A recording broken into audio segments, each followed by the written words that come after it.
So that's what I'm going to talk to you about today, is how does one lead when you have these incredible disparities in wealth, when there are big changes in the economy, and I'm specifically going to end up by talking to you about a subject that I'm very passionate about, which is innovation. I thought I'd go a little bit back to an advertisement that appeared in the London Times at the start of the 19th century. You may recognize it from your history classes, and I'm going to read it aloud to you. It said, "Men wanted for a hazardous journey, small wages, bitter cold, long months of complete darkness, constant danger, safe return doubtful, honor and recognition in case of success." So there's a little ad placed by Ernest Shackleton. You'll know that this was the great age of exploration, where people looked who could be first at the South Pole and at the North Pole. Now, the story of Shackleton is quite interesting. I wonder if we as banks today would put an ad in the paper like that and say, tough working conditions, very low wages, come and join us. How many people would arrive? And yet the interesting thing that Shackleton did here is he was brutally honest. And you would think no one would apply, yet thousands of people thronged to his house to try and apply for this voyage. So 28 people were eventually chosen, joined Shackleton on his boat. And as many of you know, it was a very cold winter. They never even reached the pole.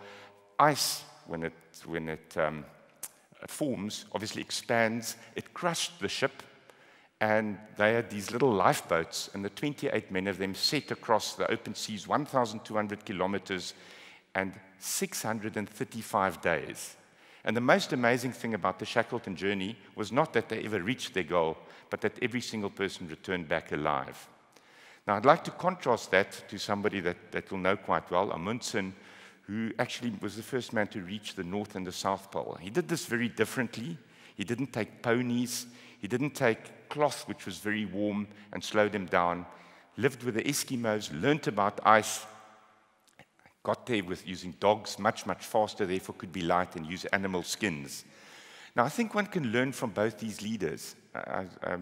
Shackleton is revered as a leader who was very honest with his men. You saw that in the advertisement, and could adapt as the times changed. But everything he did was quite conventional, and I'd submit to you that what Amundsen did was actually very innovative at the time, and therefore he won and planted the flag there.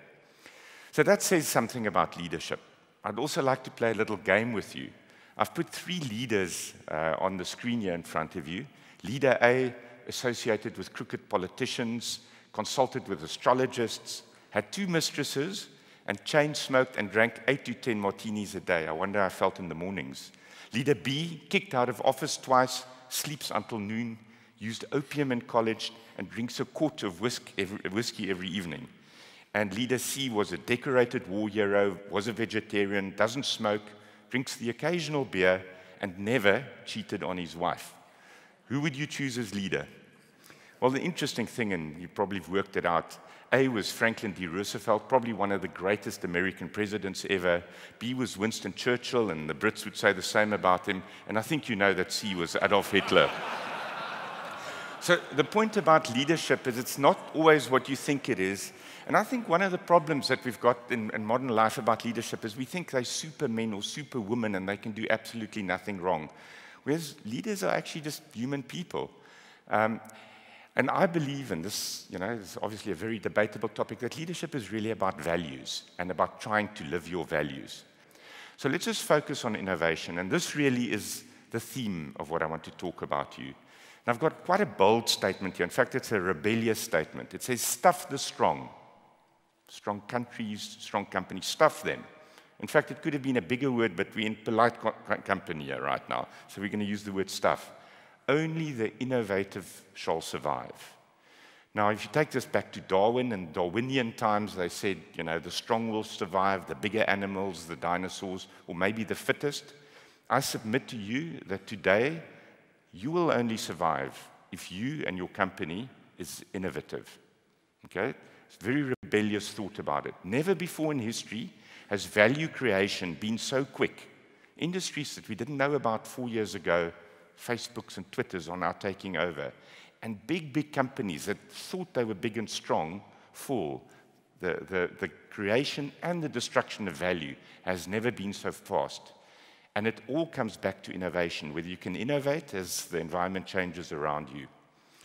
So there's a book written about the innovator's dilemma. What do you do as a CEO or as a business leader when the world around you is changing so fast and maybe you're faced with something that's so disruptive, a disruptive technology that could change your business forever?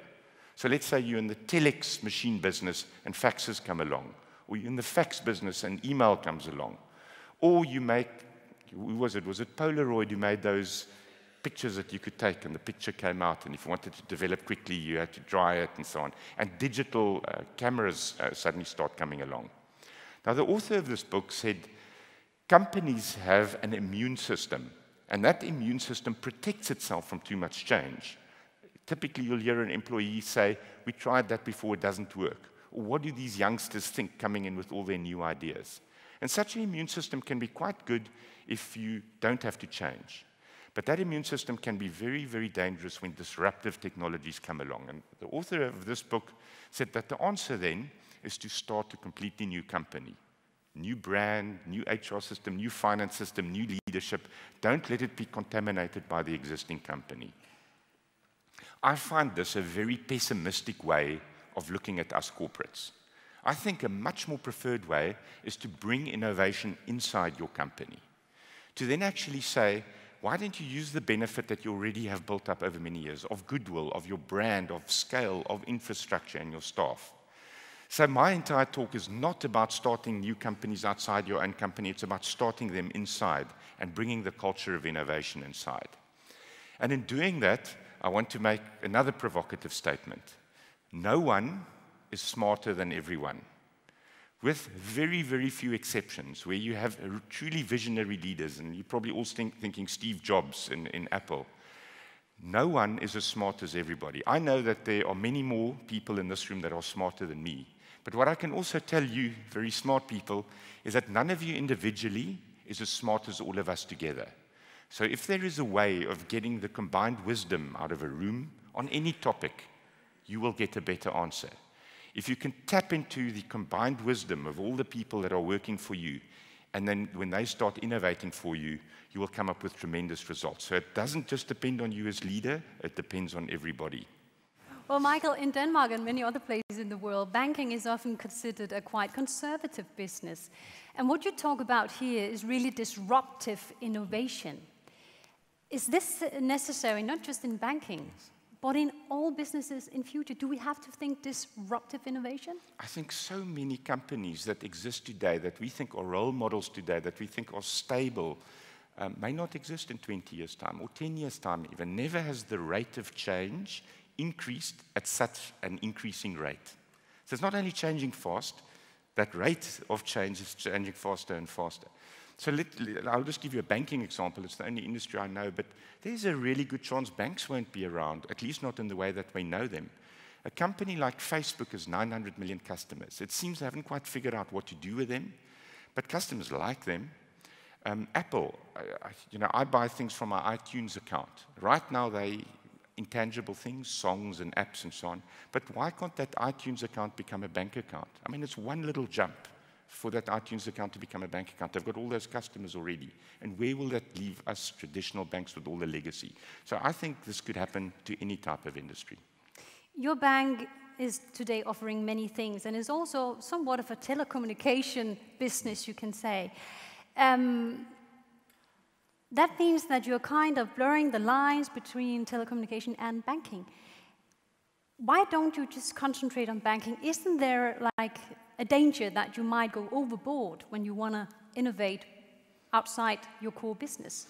So I have to say, like an economist, on the one hand, on the other. So on the one hand, you have to get your business basics right. Because there's nothing about innovation that says disregard your traditional type of business. It has to work.